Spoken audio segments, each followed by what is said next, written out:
अस्सलाम वालेकुम फ्रेंड्स। तो आज हम घर पे कंडीशनर बना के रेडी करेंगे। इससे आपके बाल जो हैं वो बहुत ही सिल्की और स्मूथ हो जाएंगे। आपके बाल जो हैं शाइन करना स्टार्ट हो जाएंगे। गर्मी की वजह से पसीना आता है, बार बार शावर लेने से हमारे बाल ड्राई हो जाते हैं। अगर आपके भी बाल फ्रीज़ी हो चुके हैं, ड्राई हो चुके हैं, बिल्कुल रफ़ हो चुके हैं, तो इस कंडीशनर को आप लोगों ने ज़रूर अप्लाई करना है। इसको फ़र्स्ट टाइम यूज़ करने से इसके आपको बेहतरीन से रिज़ल्ट मिलेंगे। आपके बाल बिल्कुल सिल्की और स्मूथ हो जाएंगे।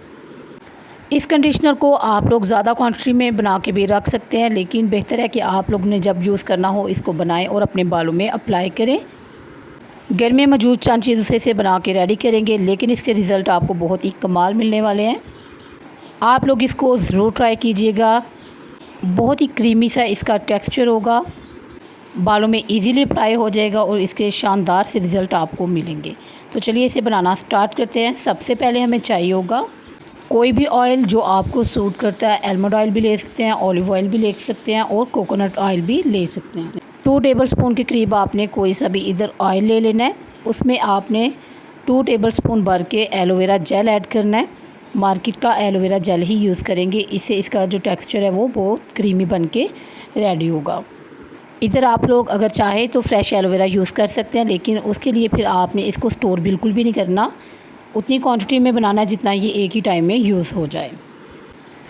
एलोवेरा जो है हमारे बालों को सिल्की और स्मूथ बनाने में हेल्प करता है, हमारे बालों की नई ग्रोथ को स्टार्ट करता है, डैमेज हेयर को रिपेयर करने में बहुत ही हेल्पफुल साबित होता है। अब जो हम इसमें नेक्स्ट चीज़ ऐड करेंगे वो है एवियन के 2 कैप्सूल। इसकी जगह आपके पास विटामिन ई का ऑयल हो तो वो भी आप 1 टीस्पून के करीब इसमें ऐड कर सकते हैं। विटामिन ई के कैप्सूल यूज़ करने से एक तो इसमें से बहुत ही अच्छी आपके कंडीशनर में से खुशबू आएगी, दूसरा ये आपके बालों को नरम व मुलायम और सिल्की बनाने में बहुत ही हेल्पफुल साबित होगा। 1/2 टीस्पून के करीब इसमें ऐड कर देंगे वैसलीन ऑयल। इससे भी आपके बाल बहुत ही नरम व मुलायम हो जाएंगे। वैसलीन ऑयल ना हो तो इसको आप लोग टोटली स्किप कर सकते हैं। अब सारी चीज़ों को अच्छे से मिक्स करेंगे। जब आप इसको मिक्स करते जाएंगे ये एक क्रीमी टेक्सचर में आ जाएगा। इसको तकरीबन आपने 7 से 8 मिनट के लिए मुसलसल ऐसे ही बीट करना है, क्योंकि गर्मी बहुत ज़्यादा है तो जो ऑयल है वो सेपरेट ही रहेंगे। आप इसको बीट करते जाएंगे तो थोड़ा सा ये टेक्सचर जो है वो क्रीमी हो जाएगा।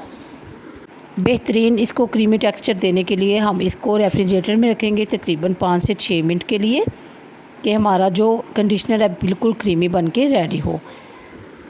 इधर आप लोग चाहे तो इसको ऐसे भी अपने बालों पे अप्लाई कर सकते हैं। हमारा बेहतरीन सा कंडीशनर बन के रेडी हो चुका है, लेकिन अगर आप इसको बिल्कुल मार्केट जैसा लुक देना चाहते हैं तो फिर आपने इसको फ्रिज में 5 से 7 मिनट के लिए स्टे पे रखना है। एलोवेरा जेल और ऑयल अच्छे से जो है वो सेट हो जाएंगे तो फिर हम इसे बीट करेंगे तो ये बिल्कुल क्रीमी टेक्सचर में हमारे पास बेहतरीन सा कंडीशनर बन के रेडी हो जाएगा। इसे एक छोटे से बाउल में हम निकाल के फ्रिज में रखते हैं और फिर मैं आपको दिखाती हूँ 5 से 7 मिनट के बाद कि ये सेट होके कैसा लगेगा। तो ये देखिए अभी इधर ये बिल्कुल लिक्विड ही है। 5 से 7 मिनट गुजरने के बाद ये कुछ इस कंडीशन में हो जाएगा। फिर आपने विस्क की हेल्प से इसे अच्छे से मिक्स करना है। 2 से 3 मिनट आप इसे अच्छे से बीट करेंगे तो बेहतरीन सा हमारा होममेड कंडीशनर बन के रेडी हो जाएगा। इसके रिज़ल्ट आपको बहुत ही शानदार मिलेंगे।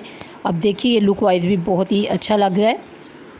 देखने में ये अब बिल्कुल मार्केट जैसा कंडीशनर बन के रेडी हो गया, लेकिन इसके रिज़ल्ट आपको बहुत ही शानदार मिलेंगे। आपके फ्रीज़ी हेयर को फ़र्स्ट टाइम में ये बहुत ही नरम व मुलायम और स्मूथ बना देगा। उम्मीद करती हूँ वीडियो आपको पसंद आई होगी। वीडियो अच्छी लगे तो वीडियो को लाइक कीजिएगा, मेरे चैनल को सब्सक्राइब कीजिएगा। मिलते हैं नेक्स्ट वीडियो में, तब तक के लिए अल्लाह हाफ़िज़।